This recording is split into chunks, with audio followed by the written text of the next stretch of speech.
चोरों के लिए चोरों के द्वारा। अच्छा। गरीब निचले तबके के लोगों का इससे कुछ नहीं होने वाला है। चावल दे रही है फ्री में, गेहूँ दे रही है फ्री में, 1 रुपये में कहाँ मिलता है महाराज? आप तो मतलब एक बात बताइए, चावल और गेहूं से पेट भर जाएगा लोगों का? क्यों नहीं बनेगा? तेल तो 200 रुपये किलो कर दिया है। नहीं, मोदी जी खाली वो हवा बनाते हैं। अच्छा, हवा बनाते हैं। वो हवा बनाते हैं। हाँ, तो कैसा रहा बजट 2022-23 का? बजट उतना अच्छा नहीं रहा, क्योंकि निर्मला सीतारमण का आज तक का ऐसा कोई बजट नहीं है जिसके आने के बाद में महंगाई नहीं बढ़ी है। इस बात को मानते हैं? एकदम 100%। 6 करोड़ प्रधानमंत्री आवास योजना हम 2024 तक हम देंगे, लेकिन अब वो घटकर 80 लाख हो गया है। तो क्या आपको लगता है कि फिर नौकरी मिलेगी आपको? नहीं लगता है कि नौकरी नहीं मिलेगा। कैसा काम कर रहे हैं मोदी? अरे 1 नंबर वो आदमी है, बहुत सच्चा है। क्या सच है? वो तो बहुत झूठ बोलते हैं। नहीं, क्या बजट में अच्छा लगा आपको? बजट में हमको तो ठीक नहीं लगा। वो चोर है, ये महाचोर है। फिर किसको बनाया जाए? कहब तो लग जाई धक से, सुने हैं नहीं वाला बात, तो यही बात हो गया है। अभी मैं खड़ा हूँ झारखंड की राजधानी रांची के कचहरी एरिया में। कल ही जो है केंद्रीय वित्त मंत्री निर्मला सीतारमण जी ने जो है 2022-23 बजट पेश किया है। तो आपको बता दे कि जो 2022-23 बजट को लेकर जो सत्ता पक्ष वाले हैं वो कह रहे हैं कि ये इतिहास का सबसे अच्छा बजट है, और हमेशा की तरह विपक्ष वाले कह रहे हैं कि इतिहास का सबसे बुरा बजट पेश हुआ है 2022-23 का। लेकिन इन सब के बीच में सच्चाई कहीं पे छुपी हुई है, वो सच्चाई हम आपको बताएंगे। देखिए, भारत की 75% जो जनता है, इसके बारे में उनको कोई कुछ मालूम नहीं होता है, ना वो कभी जानने की कोशिश करते हैं कि बजट आखिर होता क्या है। तो यहाँ हम जानने की कोशिश करेंगे इस एरिया में कि कितने लोग को मालूम है कि निर्मला सीतारमण ने बजट में क्या क्या किया है, उन्होंने कितने एक साल में जो अप्रैल 2022 से मार्च एंडिंग 2023 तक कितना पैसा वो खर्च करेगी हमारे भारत में। इस चीज़ को लेकर हम यहाँ पर बात करेंगे और जानने की कोशिश करेंगे कि आम जनता को बजट के बारे में कितना मालूम है। आपको हम बता दें कि सरकार जो है 2022-23 बजट में जो है लगभग 39,44 करोड़ रुपया खर्च करेगी। ये बढ़ भी सकता है, घट भी सकता है, ये एक अनुमान है। देखिए, सरकार जो है युवाओं के लिए बोली है कि 60 लाख के आसपास नौकरी दी जाएगी, लेकिन हमारे यशस्वी प्रधानमंत्री नरेंद्र मोदी जी जो है हर साल 2 करोड़ नौकरी देने का वादा करते थे, लेकिन ये बात उनकी यहीं पे झूठ निकली। तो यहाँ के कुछ लोग हैं, इनसे हम बात करते हैं और जानने की कोशिश करते हैं कि इस बजट में क्या क्या हुआ है। आइए, पहले एक फूल वाले भैया इनसे पूछते हैं, क्या नाम है आपका? महादेव। क्या करते हैं आप? यही सब बेचते हैं। अच्छा, ये पेड़ पौधा फूल उनका वो बेचते हैं। अच्छा, ये बताइए कि इसको बेच के आप कितना रोज का कमा लेते हैं? वही लेबर उबर को भी देना पड़ता है, स्टाफ अच्छा, आप स्टाफ भी रखे हैं? हाँ। अच्छा, ये बताइए कि टूटा हुआ में अकेले सकते। अच्छा, ये बताइए कि बजट पास हुआ है 2022-23 का, आपको मालूम है इसके बारे में? ये सब तो हमको जानकारी नहीं है। कुछ जानकारी नहीं है, ये सब कुछ अच्छा, ये जानते हैं कि बजट क्या होता है? वो भी नहीं मालूम। अच्छा, आपको मालूम, कभी जानने की कोशिश की है? अब आदमी से सीख के ही ना कोई जानेगा, हम तो सबको जानकारी मतलब आपको कुछ मालूम नहीं? मालूम नहीं है, पढ़ल लिखल भी नहीं। प्रधानमंत्री जी को जानते हैं ना? हाँ, उनको जानते। कौन है? हम लोग आप माननीय प्रधानमंत्री जी भारत का, नाम बताइए। नरेंद्र मोदी। नरेंद्र मोदी जी। ये देखिए, इनको बजट के बारे में कुछ मालूम नहीं है, लेकिन प्रधानमंत्री जी को ये जानते हैं। सर हैं यहाँ पे स्कूटी लगाए हुए, सर से पूछते हैं। हाय सर, कैसे हैं? ठीक है सर, कल बजट पेश किया है निर्मला सीतारमण जी ने जी। तो इसके बारे में बताइए कि कैसा बजट था? बहुत अच्छा बजट है। क्या अच्छा था सर? देश को आगे बढ़ाने वाला बजट है, देश की उन्नति होने वाला है, डिफेंस पर इतना पैसा गवर्नमेंट कर रही है। सर, कैसे उन्नति होने वाला है? 2-4 पॉइंट बताइए। इसलिए उन्नति होने वाला है जी। किसानों की स्थिति बहुत सुधरेगी, खाद का दाम कम होगा, नौकरी लोगों को मिलेगी। नौकरी वालों के लिए तो टैक्स पर कोई छूट नहीं मिला सर? टैक्स पर कोई बात नहीं है, छूट नहीं मिला तो कोई नहीं है। टैक्स पहले ही गवर्नमेंट काफ़ी छूट दे चुकी है, इसलिए कहाँ छूट दी है सर? 5% पहले ले रही है, 2.5 से 5 लाख के बीच में जो इनकम हो रहा है वो ठीक है, लेकिन ये आप सोचिए कि हम लोगों को वो भी है जिसके और पास नहीं। प्रधानमंत्री जी 6 करोड़ प्रधानमंत्री आवास देने की बात कह रहे थे, लेकिन अब वो सीधे 80 लाख हो गया। कितना दे कम हो चुके, गया? इतना ही बताइए। गैस उन्होंने दिया सर, गैस दिया है, लेकिन आप कभी ग्रामीण स्तर पर जाइए, ग्रामीण आते हैं हम आप जाते हैं, लेकिन सर मैं ग्राउंड रिपोर्ट देखता हूँ, वहाँ पे ग्रामीण स्तर पर लोगों के पास पैसा नहीं है गैस भरवाने के लिए। अब नहीं भरवाने के लिए पैसा है, सरकार कितना दे चावल दे रही है फ्री में, गेहूँ दे रही है फ्री में। 1 रुपये में कहाँ मिलता है महाराज? आप तो मतलब एक बात बताइए, चावल और गेहूं से पेट भर जाएगा लोगों का? क्यों नहीं बनेगा? तेल तो 200 रुपये किलो कर दिया है। तेल सबका महंगा है, पेट्रोल डीजल कह रही है। सर अभी बताइए, पेट्रोलियम पे जो सब्सिडी था उसको हम लोगों को है, उन लोगों को तो फ्री दे रहा है। सर मेरी बात सुनिए, आप कह रहे हैं कि बजट बहुत अच्छा था, लेकिन पेट्रोलियम पे जो सब्सिडी था पिछले बार, आज से 2 साल पहले लगभग 15,000 करोड़ था, लेकिन अब उसको घटाकर 5,813 करोड़ कर दिया गया। आप ही बताइए, आप हमको कृपया बताइए कि गवर्नमेंट अगर सब बांटती ही रहेगी, सरकार का विकास कैसे होगा? सर गवर्नमेंट सब बांट रही है, गवर्नमेंट हम बांटने के लिए थोड़ी कर रहे हैं, गरीब लोगों को बांट रही है। क्या क्या क्या क्या बांट रही है? फ्री दे रही, चावल दे रही, गेहूँ दे रही, चना दे रही है, नमक दे रही है, और क्या चाहिए महाराज? आप कह रहे हैं कि आप खुश हैं? हम बहुत खुश हैं। ये देखिए, एक नाम बताइए सर। मेरा नाम एबी पांडे, और बिहारी पांडे है।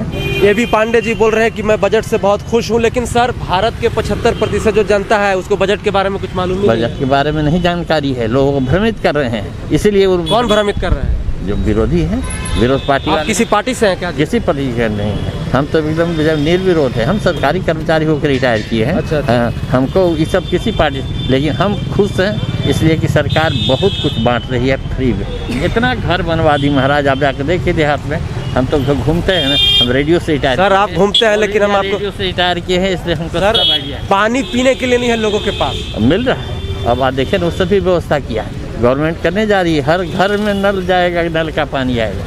आप क्या कह रहे हैं? ये देखिए, ये पांडे जी थे, ये कह रहे हैं कि ये बस 2022-23 जो निर्मला सीतारमण जी ने जो बजट पेश किया उससे ये काफ़ी खुश है। और लोगों से हम बात करते हैं। सर आपका नाम क्या है? अमित कुमार चौधरी। अमित कुमार चौधरी। अमित कुमार जी, कल बजट पेश हुआ है 2022-23 का, आपको मालूम है उसके बारे में? जी पता है। मालूम है सर? हाँ सर। कौन बजट पेश किए थे? कौन किए थे? सीतारमण। तो बजट में क्या मतलब क्या हुआ बताइए? अभी तो बजट से कुछ क्लियर नहीं देख पाए हैं, लेकिन फिर भी जो भी है उतना कपड़ा सस्ता हुआ है। अच्छा, और क्या सस्ता हुआ है? और पूरा ही नहीं है, अमित जी बताएंगे। बताइए। कपड़ा पहन के जीवन काट लीजिएगा? नहीं, कपड़ा पहन के कैसे काटेंगे? और ये आपका इनकम टैक्स वाला कुछ नहीं, उसमें कुछ नहीं हुआ है, उसमें तो कोई छूट नहीं मिला, उसमें कुछ नहीं हुआ है। आप बताइए सर। देखिए, सरकार की तरफ से बहुत ऐसा चीज़ होता है जो उनके नज़र से दूर है। सरकार तो दूरदर्शी है, अपने अनुरूप वो बहुत सारा कुछ सोच के ही ये बजट को पेश करती है, ठीक है। जिसमें हम लोग को अभी दूर से दिख रहा है कि अभी हमारा कपड़ा सस्ता हो रहा है, लोहा सस्ता हो रहा है, ये सस्ता हो रहा है। लेकिन आप समझिए, आप अगर ये कहते हैं कि हमको कुछ नहीं मिल रहा है, हम लोग रोज़मर्रा का ज़िंदगी में जो संसाधनों का यूज़ करते हैं, अगर वो सस्ता हो रहा है तो डेफिनेटली हम लोग को सस्ता होगा। लेकिन सर अभी आपको बता दें, पेट्रोलियम पे सब्सिडी जो है 10,000 करोड़ घटा दिया गया है। मतलब 5 राज्य में अभी चुनाव हो रहा है, आपको मालूम होगा। तो 10 मार्च को रिजल्ट है उसका। तो क्या हमको ऐसा लग रहा है कि चुनाव के बाद जो है पेट्रोल, डीजल और गैस का दाम बढ़ेगा? एकदम डेफिनेटली बढ़ेगा, क्योंकि निर्मला सीतारमण का आज तक का ऐसा कोई बजट नहीं है जिसके आने के बाद में महंगाई नहीं बढ़ी है। इस बात को मानते हैं ना? एकदम 100%। देखिए, ये क्या अमित जी कह रहे हैं कि निर्मला सीतारमण जो अब चौथा बजट पेश की है, उनका जो भी बजट आया है उसके बाद महंगाई एकदम उछाल लिया है। अब इनसे पूछते हैं, अच्छा एक बात बताइए कि जैसे प्रधानमंत्री जी जब चुनाव होता था तो बोलते थे कि हम हर साल 2 करोड़ युवाओं को रोजगार देंगे, लेकिन अभी बजट में वो कहे हैं कि 60 लाख युवाओं को हम रोजगार देंगे। अब ये 60 लाख युवाओं को रोजगार देने की तो बात कर दी गई, ठीक है ना। बेसिकली ये धरातल से इसका कोई संबंध नहीं है, ठीक है ना, ज़मीनी स्तर पे। क्योंकि निर्मला सीतारमण ने पिछले कोरोना में ये बोला था कि जो उद्यमी, मैंने कि छोटे उद्यमी हैं, जो अपना जीवन यापन का सारा स्रोत खो चुके हैं, उनको हम लोग उठाएंगे, उनको कम से कम ब्याज दर पे लोन देंगे, जो कि 20 लाख करोड़ था। मिला आपको? नहीं सर, मैं उसी के बाद मैं बैंक गया और करीब 20 बैंकों का मैंने चक्कर काटा है उस समय, और अराउंड वही आपको 1.6 करोड़ का मैंने लोन मांगा था। उस समय मेरे पास 4 करोड़ का अपना काम था अपने हाथ पे। उसके बाद बैंकों ने कहा कि ये निर्मला सीतारमण से आप जाके ले लीजिए। अच्छा, ऐसा कोई मेरे पास ऐसा कोई लोन का है ही नहीं सिस्टम। मेरे पास ये जो लोन का प्रोसीड्योर है, बस उसी प्रोसीड्योर में आपको डॉक्यूमेंट सबमिट करना होंगे। हमको एमएसएमई से कोई मतलब नहीं है, ठीक है। उस मैंने कि लोन को आने का मैंने पूरा वेट किया। अच्छा, सरकार ये कह रही है, सरकार जो सत्ता पक्ष वाले हैं ये कह रहे हैं कि ये जो है फ्यूचर के लिए बहुत अच्छा होगा, ये बजट साबित होगा कि मतलब देखिए, अगर आप ऐसे कहें ना तो हमारे राजीव गांधी जी बहुत अच्छा बात बोले थे। क्या बोले कि थे? अगर हम 2 रुपये अगर किसी को देते हैं और उस आदमी तक अगर 20 पैसा पहुंचता है ना तो सरकार अच्छा चल रहा है। तो आप कहीं ना कहीं सोचिए, हमारा सिस्टम में जब तक ये भ्रष्टाचार है। अच्छा सर, एक अमित जी एक बात बताइए, मैं एक्चुअली गांव में ज़्यादातर रिपोर्टिंग करता हूँ, धरातल पर जैसे छोटे छोटे ग्रामीण स्तर पर, वहाँ पे ना लोगों को पानी, अब जैसे प्रधानमंत्री आवास योजना है, प्रधानमंत्री दावा करते हैं कि हम इतने करोड़ महिलाओं को आवास दे दिए। प्रधानमंत्री उज्ज्वला योजना जिसके तहत गैस मिलता है, लेकिन गैस तो मिल गया लेकिन उनके पास भरवाने का पैसा नहीं। रिफिल के लिए कोई नहीं सोचता है सरकार। एक बार उनको गैस फ्री में जरूर मिल गया है। आज की रेट में जाके देखिएगा, उस पर कुछ रखा हुआ है गैस सिलेंडर पे, और वो गैस पर अब खाना बनता नहीं है, क्योंकि मैं बहुत नज़दीक से देख रहा हूँ इस चीज़ को। देखिए, समस्या ये है कि धरातल पर इस बजट का कितना उपयोग होता है हम जानने की कोशिश करते हैं, और धरातल पर इसका कोई लेना देना नहीं है। आप हमारे रिपोर्ट में देखते हैं, ग्रामीण स्तर पर देखते हैं कि हम जाते हैं वहाँ पर, गैस तो मिल गया है लेकिन उसमें रिफिल करवाने का पैसा नहीं है उनके पास। सबसे बड़ी समस्या ये है। अब आप ये बताइए कि प्रधानमंत्री जी जो कहे थे कि हम 6 करोड़ प्रधानमंत्री आवास योजना हम 2024 तक हम देंगे, लेकिन अब वो घटकर 80 लाख हो गया है। क्या नाम है आपका? गुड्डू कुमार यादव। थोड़ा तेज बोलिए ना। गुड्डू कुमार यादव। गुड्डू कुमार यादव पढ़ते हैं? हाँ, क्या पढ़ते हैं? रेलवे की तैयारी करते हैं। रेलवे की तैयारी करते हैं। अभी आरआरबी और एनटीपीसी में बहुत बड़ा हो रहा है। तो क्या आपको लगता है कि फिर नौकरी मिलेगी आपको? नहीं लगता है कि नौकरी नहीं मिलेगा। नहीं लगता है? उम्मीद छोड़ दिए हैं? उम्मीद छोड़ दिए। मोदी जी से भी उम्मीद छोड़ दिए? हाँ, मोदी से छोड़ दिए। क्या तो मोदी जी तो सबको नौकरी दे रहे थे? नहीं, मोदी जी खाली हवा बनाते हैं। अच्छा, हवा बनाते हैं? हवा बनाते हैं, हवा बना के फिर छोड़ देते हैं? छोड़ देते हैं। अच्छा, ये बताइए कि कल जो है बजट पेश हुआ 2022-23, आपको मालूम है इसके बारे में? ना, अभी नहीं मालूम। एक वकील साहब आ रहे हैं, जरा इनसे पूछते हैं। सर इधर सुनिएगा जरा, क्या नाम है आपका? रविंद्र कुमार वर्मा। आप लॉयर हैं? हाँ। किस चीज़ के लॉयर हैं? ये सिविल का। अच्छा, सिविल का। अच्छा, कल बजट पास हुआ है 2022-23, तो आपको मालूम है इसके बारे में? नहीं, हम कुछ नहीं देखते। आपको तो देखना चाहिए ना जी।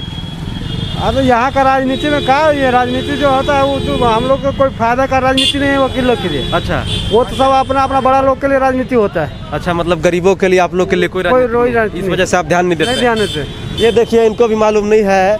एक सर है, एक और सर, आपका नाम? मेरा नाम दशरथ हुआ। थोड़ा तेज बोलिएगा ना प्लीज। मेरा नाम दशरथ हुआ। दशरथ जी। दशरथ जी, किस चीज़ के लॉयर हैं आप? और मैं सिविल का। सिविल का। अच्छा, ये बताइए कि अभी बजट कल पास हुआ है 2022-23 का, उसके बारे में मालूम है आपको? मालूम तो है कि तो कैसा रहा बजट 2022-23 का? बजट उतना अच्छा नहीं रहा। क्यों नहीं अच्छा रहा? यहाँ गरीबों का ज़्यादा ध्यान नहीं दिया गया है, किसानों का ख्याल नहीं किया गया है जी, है ना जी। यहाँ अमीरों का ज़्यादा ख्याल किया गया है। अच्छा, आपको लगता है कि जो सरकार है अमीरों पर ज़्यादा ध्यान देती है? अमीरों पर ज़्यादा ध्यान देती है। अच्छा। कहने के लिए गरीबों पर ज़्यादा ध्यान देते हैं कहती है, लेकिन वैसा नहीं है। अच्छा, एक ऐसा पॉइंट बताइए जिससे आपको लगा कि मतलब जो छोटे जो व्यापारी हैं, जो लेबर कैटेगरी के लोग हैं, उनको नज़रअंदाज कर दिया गया है। छोटे कैटेगरी के लोग हैं जी, उनको देखिए ऊपर से तो आता है फंड, लेकिन नीचे के जो कर्मचारी लोग हैं वो लोग उसको बंदरबाट कर देते हैं और वो गरीबों को मतलब ये कहना चाह रहे हैं कि धरातल पर वहाँ से आता है लेकिन धरातल पे उसका नज़रिया कुछ और होता है। हाँ, कुछ और हो जाता है। ये आपकी बात से मैं सहमत हूँ, क्योंकि हम ग्रामीण स्तर पर रिपोर्टिंग करते हैं और देखते हैं कि आवास जो है, पीएम आवास योजना है, उज्ज्वला योजना है, उसके तहत लोगों को मिलता नहीं है, पैसे ले लिए जाते हैं, ठग लिए जाते हैं। तो इसमें तो मोदी जी की तो गलती नहीं है ना, इसमें तो छोटे अधिकारियों की गलती। मोदी जी का गलती नहीं है, हमारा निचला स्तर का लोग है ना, वो लोग खा जाते हैं, है ना? हाँ। क्या नाम है आपका? मेरा नाम मोहम्मद फखरुद्दीन है। अच्छा, फखरुद्दीन साहब। वारसी। फखरुद्दीन साहब, ये बताइए कि कल बजट पास हुआ है, उसके बारे में मालूम है कुछ? नहीं, हमको तो मालूम नहीं है। अच्छा, प्रधानमंत्री कौन है जानते हैं? ये तो एकदम मोदी सरकार है। कैसा काम कर रहे हैं मोदी? अरे एक नंबर वो आदमी है, बहुत सच्चा है। क्या सच्चा? वो तो बहुत झूठ बोलते हैं। नहीं, सच्चा है उनका झूठ हम सामने बता देते। बोले थे हर साल 2 करोड़ रोजगार दिया जाएगा, लेकिन अभी बोल दिए 60 लाख रोजगार मिलेगा। खैर, वो तो भाई आप बोले थे 15 लाख रुपया अकाउंट में आएगा, आया क्या आपके अकाउंट में? वो तो खा जाता है। तो फिर कैसे बोले कि सच बोलते हैं? हाँ, तो वो देते हैं, खा जाते हैं नीचे। 15 लाख मतलब दिए है वो? हाँ, वो दिए हैं तब मतलब तो 15 लाख दिए है, लेकिन कोई खा गया? खा गया। कौन खाया है? और के जो नीचे हैं। अच्छा, एक बात बताइए, 15 लाख रुपया देते हैं तो कुछ तो आपके पास आता ना, कुछ आया? अरे भाई तो कहाँ आया, वो तो 1000 आता है पेंशन। 1000 के मालिक हैं। हाँ 1000 के मालिक हैं, तो आप ये कहना चाह रहे हैं कि 15 लाख में से 1000 है वो? हाँ 1000 नहीं 1000। ये देखिए मतलब ये क्या फखरुद्दीन साहब है ना, फखरुद्दीन साहब के नज़र में कह रहे हैं कि मोदी जी बहुत सच्चे आदमी है, हो सकते हैं सच्चे होंगे। क्या नाम है आपका? इदरीस अंसारी। कल बजट पास हुआ है, उसके बारे में मालूम है आपको? है क्या, कौन बजट पास किया है?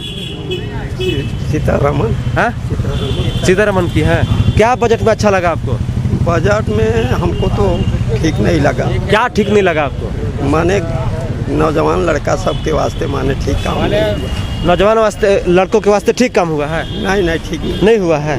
क्या मतलब क्या आपको खटका उसमें बहुत सा माने बात है। तो एक आध बात बताइएगा तब तो।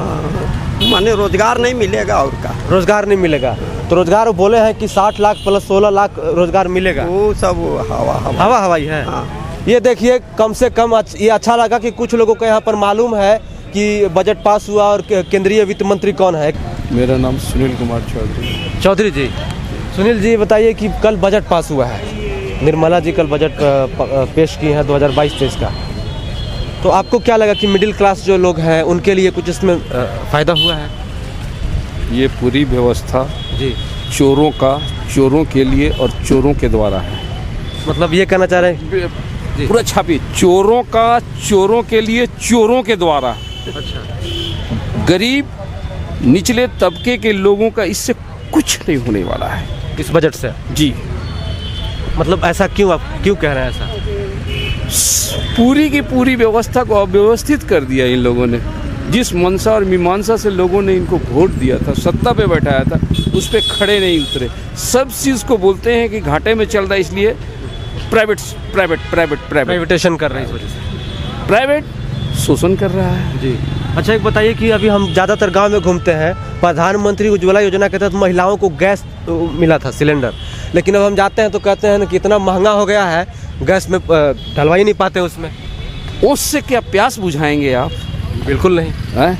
और उससे प्यास बुझा के पूरी दुनिया के दिखा रहे हैं कि हम पानी पिलाने वाले हैं जी, जबकि वो तो ओस दे रहे हैं। वो सिर्फ देखा जा सकता है, उससे प्यास नहीं बुझती है। और वो आँख नयन को तृप्त करता है, न दिल को तृप्त करता है, न मन को तृप्त करता है। ये पूरी, मैंने इसलिए कहा ना कि ये चोरों के लिए और चोरों के द्वारा है। इनकी पूरी की पूरी व्यवस्था जिस ईमानदारी के साथ और मनसा के साथ जनता ने इनको बैठाया था कांग्रेस के विकल्प के रूप में, ये विकल्प साबित नहीं हुए। कांग्रेस चोर थे तो ये महाचोर है। तो इसका मतलब ये कहना चाह रहे हैं कि इससे बढ़िया कांग्रेस थी। वो चोर है, ये महाचोर है। तो फिर किसको बनाया जाए? अभी तो हम लोग लोकतंत्र के इतने दिन के बाद सब लुटेरे ही आए, सत्ता की गद्दी पर लुटेरे ही आए और किसी ने जन कल्याण के बारे में ना सोचा। अभी आप देखिए ना, आरआरबी का देख रहे हैं, जी। बच्चे लड़ रहे हैं, लाठियां चार्ज हो रही हैं उन पे। वो आपके यहाँ के घर के भी बच्चे हो सकते हैं, बिल्कुल। वो समाज के बच्चे हैं और उसके लिए आपने क्या किया? लाठी डंडा खून खराबा, इससे समस्या का समाधान नहीं होता। आपकी मॉनेटरी पॉलिसी भी गलत है, फिस्कल पॉलिसी भी गलत है। अच्छा ये बताइए कि भारत में कोई भी परीक्षा होती है ना, पेपर लीक हो जाता है, कुछ गड़बड़ी हो जाती है या अचानक से ये लोग नियुक्ति में बदलाव कर देते हैं, ऐसा क्यों होता है? मैंने आपको पहले कहा चोरों के लिए चोरों के द्वारा है, इसलिए सभी वाक्यांश हो रहे हैं। सरकार ने चोरों के लिए चोरों के द्वारा, जी, जो चोरों के द्वारा बनाया गया है ये सब कुछ। ये सर जो है काफी नाखुश नजर आए इस बजट से। पूरी व्यवस्था की दंश झेल रहे हैं, पूरी व्यवस्था का ये दंश झेल रहे हैं और आम जनता भी दंश झेल रही है। ये देखिए समस्या ये है कि धरातल पर और दिल्ली संसद में बैठकर जो बात करते हैं, इसमें आसमान जमीन का अंतर होता है। आप भी देखते होंगे हमारे रिपोर्ट में कि धरातल पर एकदम उल्टा होता है। योजनाएं आती है लेकिन योजनाओं का लाभ उनको नहीं मिल पाता है। समस्या ये है। क्या नाम है इसकी? इधर सुनिए। सुशन प्रसाद जी, कल बजट पेश हुआ है, आपको मालूम है? जी हाँ, बताइए उसके बारे में कुछ। बजट में कुछ खास नहीं है। जैसे आम जनता पहले से पीस रही थी उसी तरह पीसेगी। फिर अब मोबाइल घड़ी का दाम घटा दिया है, कुछ ऐसे सामान जो जरूरी सामान है। चमड़ा घटाया गया तो बेल्ट से मारिएगा पीठ पर लेके। पता नहीं सरकार के मन में क्या चल रही है, ये तो हम नहीं कह सकते हैं। अच्छा, आप युवा हैं, रोजगार के बारे में भी वो 60 लाख रोजगार बोले हैं कि हम युवाओं को देंगे। ये सब चुनावी जो मैनिफेस्टो होता है ना, उसी का एक रूपांतरण है, कुछ खास नहीं है, अलग नहीं है उससे। अच्छा, आरआरबी और एनटीपीसी में भी बहुत बड़ा मामला हुआ है, उसके बारे में मालूम है आपको कुछ? नहीं, इसके विषय में तो हम अभी कुछ नहीं कहना चाहेंगे। अच्छा, कुछ नहीं कहना चाहिए। कुछ नहीं कहना चाहेंगे। ये तो आप मतलब नाखुश हैं इस बजट से? जी हाँ, पूरी तरह नाखुश हैं। पूरी तरीके से नाखुश दिखे ये भाई साहब बजट से। आगे आइए और देखते हैं, काफ़ी जनता का काफ़ी लोग यहाँ के रांची के लोगों से हम राय लिए हैं। कुछ लोग खुश नज़र आए तो कुछ लोग नाखुश नज़र आए। एक वकील साहब आ रहे हैं। सर, 1 मिनट का टाइम लेंगे आपसे। क्या नाम है सर आपका? निरंजन नाथ। सर, आप किस चीज़ का यहाँ पे मतलब लॉयर हैं आप? सिविल। अच्छा, ये बताइए, कल बजट पास हुआ 2022-23, निर्मला सीतारमण जी ने, तो क्या उस बजट से खुश हैं आप? बहुत ही दूरदर्शिता बजट था जी, जो आम जनता के लिए बहुत अच्छी है। जो 25 साल का विजन लेके हमारे मोदी साहब चल रहे हैं वो साकार हो। अच्छा सर, आप एक बताइए, आप बोल रहे कि 25 साल का विजन लेके चल रहे मोदी सरकार, अभी खाने को नहीं है हमारे घर में, 25 साल के बारे में सोचेंगे? आदमी जब फ्यूचर का सोचेगा उसके बाद ही आदमी का कल्याण होगा। अच्छा, एक बात बताइए, आपकी वार्षिक आय होती है 1 लाख रुपया, ठीक है ना? वैसे में आपका घर टूटा हुआ है, आपके पास 2 ऑप्शन है। आपको फ्यूचर के बारे में उस 1 लाख को लेकर सोचना है या घर बनवाइएगा? घर जब आपको लेके चलिएगा उसके बाद ही घर बनेगा, इसलिए आदमी को सर सैलरीड वाले को तो कुछ नहीं मिला, आयकर में छूट भी नहीं मिला, टैक्स में। आयकर में देखिए, हम अधिवक्ता हैं जी, समझे ना, हम अधिवक्ता को कुछ नहीं मिलता है गवर्नमेंट तरफ से जी। हमें झारखंड गवर्नमेंट से अनुरोध रहेगा जी कि अधिवक्ताओं के लिए भी कुछ बजट पास किया जाए, जिसमें कुछ अभी 2 साल से कोरोना के कारण ये बहुत महामारी में हमारे बहुत अधिवक्तागण सड़क पे आ गए हैं, जिसको 2 पैसा मिले। ये हमारे झारखंड गवर्नमेंट से भी अनुरोध रहेगा। बहुत से अनुरोध आप मोदी जी से क्यों नहीं करते हैं, जब मोदी जी के काम से खुश हैं? ये स्टेट लेवल होता है, आप समझिए बात को। जी, स्टेट लेवल होता है, ये स्टेट लेवल होता है। बहुत से स्टेट दे रहे हैं जी। कौन कौन स्टेट दे रहे हैं? जैसे आंध्र प्रदेश दे रहा है, बहुत से स्टेट दे रहे हैं, समझे ना, ये सब दे रहे हैं अधिवक्ताओं के। तो बजट में कुछ लाए झारखंड गवर्नमेंट से, श्री हेमंत सोरेन जी से हम लोग का यही अनुरोध रहेगा, अपने बजट में वो लाए। ये हमारे ख्याल से बजट कुल मिलाकर ठीक ठाक रहा। ठीक ठाक रहा, मतलब ठीक ठाक रहा है ना? ये देखिए, ये वो वकील साहब थे। देखिए, समस्या ये है कि धरातल पर लोगों को 90% लोगों को इस बजट के बारे में मालूम नहीं है। कुछ लोगों को मालूम है, कुछ का कहना है कि बजट अच्छा था, कुछ का कहना था कि ठीक ठाक था, कुछ का तो इतना ज़्यादा गुस्सा फूटा, उनका कहना था कि एकदम बेकार है, चोरों की सरकार थी, चोरों की सरकार है, वो बजट अच्छा बिल्कुल भी नहीं था। तो बने रहिए हमारे साथ, देखते रहिए भोकाल टीवी न्यूज़, और हाँ, चैनल को सब्सक्राइब करना मत भूलिएगा। जय हिंद।